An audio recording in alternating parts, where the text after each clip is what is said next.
What's up, everybody? Welcome to Just My Two Cents. I figure since this is a new channel, what better way for me to start off than for me to tell you all a little bit about myself through some of my personal experiences. And so today we're going to be talking about the first time I got a job once I graduated from college. So just to frame the conversation, when I graduated from college, it took me 6 months to secure any type of employment. And I was low-key pissed off then, and I'm low-key pissed off now because I was that perfect, poster child student in college.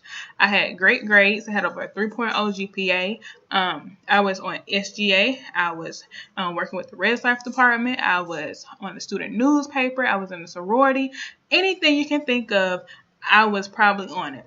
And so I was like, okay, well, I'm setting myself up, or at least that's what I'm thinking in my mind. I'm setting myself up for greatness once I graduate because I'm going to have service learning experience.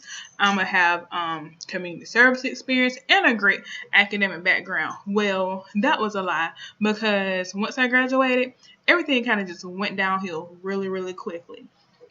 As I stated, it took me 6 months to secure any type of real employment. And during those 6 months, I thought to myself, well, you have to do something. So I was like, let me try this whole college thing again and let me go to grad school. So I started grad school maybe like 2 or 3 months after I graduated college.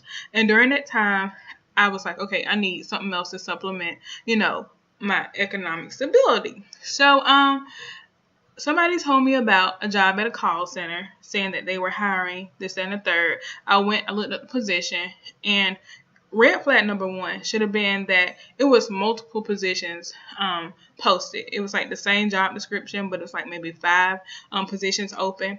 But I didn't really pay attention because I'm like, okay, well, this person said they could probably help me secure this. So let me just focus on the positive here. So I was like, the positive parts are it works with my grad school schedule.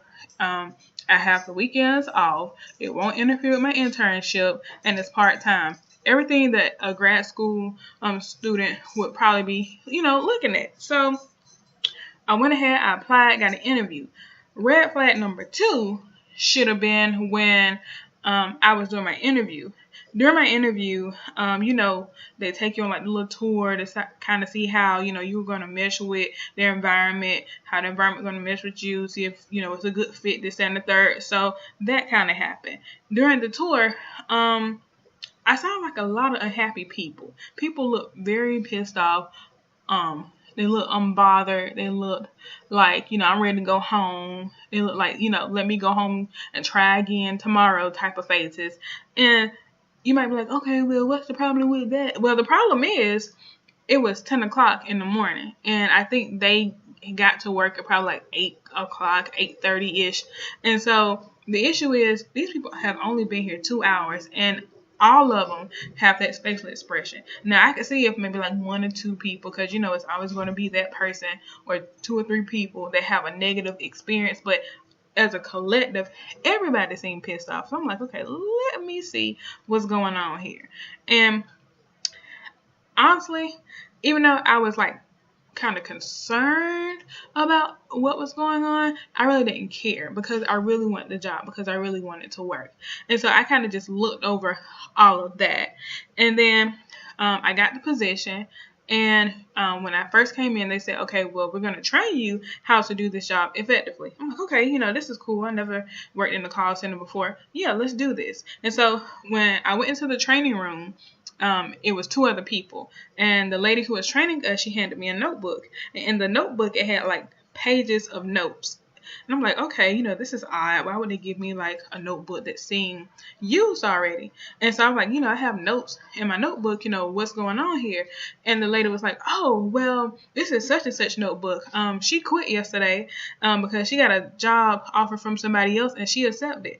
And I'm like, So she quit. Well, it wasn't yesterday, but she had quit like earlier or whatever. But anyway, she had quit and I was the person to replace her. I'm like, okay, well, that's interesting. But, anyway, you would think they would prepare for me to come in by taking her notes out the notebook and giving me a fresh notebook, something along those lines. But anyway, so, I get the notebook. I sit down, introduce myself. Everybody else in the room introduced themselves. Like I said, there was only 2 other people, it was a man and a female. Who were being trained with me. And for the most part, training was pretty simple. It was pretty simple. I like training. I like the people who were in the room with me. And I was like, okay, this is a positive, a very positive experience so far. Well, they started letting us listen to calls. And during that portion of letting us listen to calls, some of the calls they would kind of brush over. And what I mean by that is when we first start listening to calls, for instance, the first call we listened to, everything went smoothly. The second call, everything went smoothly. The third call, I remember this because it was a lady. And she was upset about something. I'm not sure exactly what she was upset about because this was a couple years ago. But she was upset about something. And her and other lady who was trying to help her were like going at it. And they was like, okay, well, she needs some help. We're going to cut this call off and I'm going to contact the supervisor so they can go help her. And I was like, okay, I'm not sure if this is like a precursor to what's coming up, but I don't think I want to, deal with irate customers like this. And so I'm praying to myself, like, I don't never have a customer like this, that, and the third. And, I kind of did, but, that's down in the story somewhere else. Anyway, so they would let us interact with some of the people who were already out there on the floor taking calls and helping customers. And during this experience, it was not very positive because these people weren't happy about their current position. And so that kind of rubbed off on us. And we kind of knew that we didn't want to be out there. And if we did have to be out there, we would try to prolong that as long as possible by extending training, by us acting like we didn't understand what was going on, possibly failing tests, anything that would help us be in training longer, right? So the male who was in our group, he was really good with like hair and fashion and things of that nature. And so the lady who was training us, she was always trying to improve herself, especially like her hair, makeup, and fashion sense. And so the man, he would always get her started by saying, like, oh my gosh, like, let me tell you what you need to do for like your curl pattern. Oh my gosh, did y'all see this deal at such and such? Bath and Body had a deal here. Like, he would always get her started, and he knew that she would like be taking like hard down notes, and so we would forget about what we were being trained about for the moment, and then we would forget about it.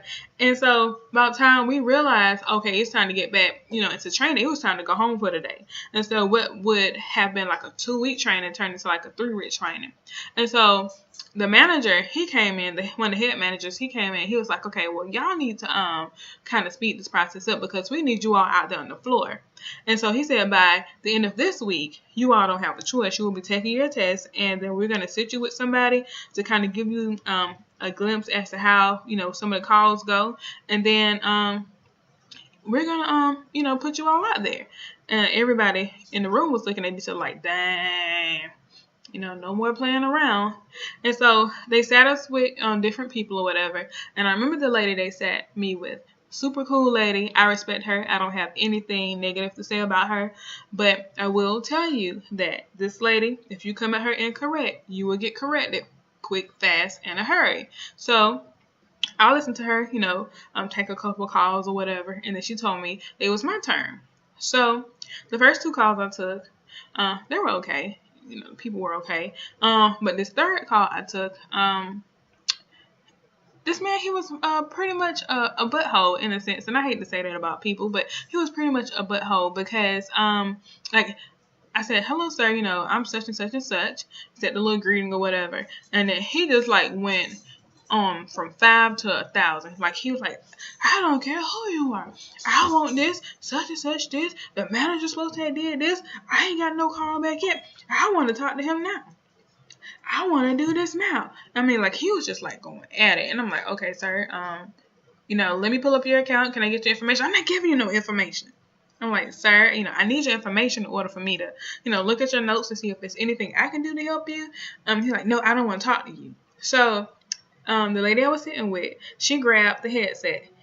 And she was like, this is such and such and such. She's talking about, are you a manager? She's talking about, no, but I'm such and such and such.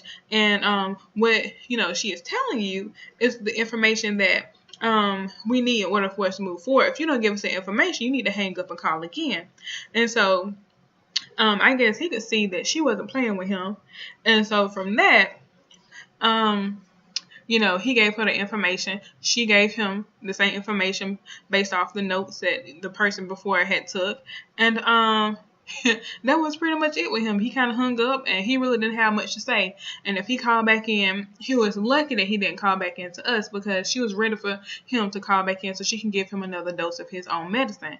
And she said, with these people, you can't be all the way nice with them. She said, if they're nice to you, then you be nice to them back. But as soon as they get nasty with you, that's when you have to get stern and let them know, like, hey, I'm the one with the information.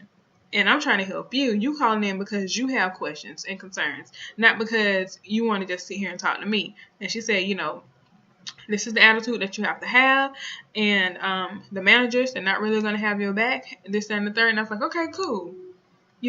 Thank you so much for, giving me this information. And I was like, dang. I was like, I appreciate this opportunity. I appreciate, this job.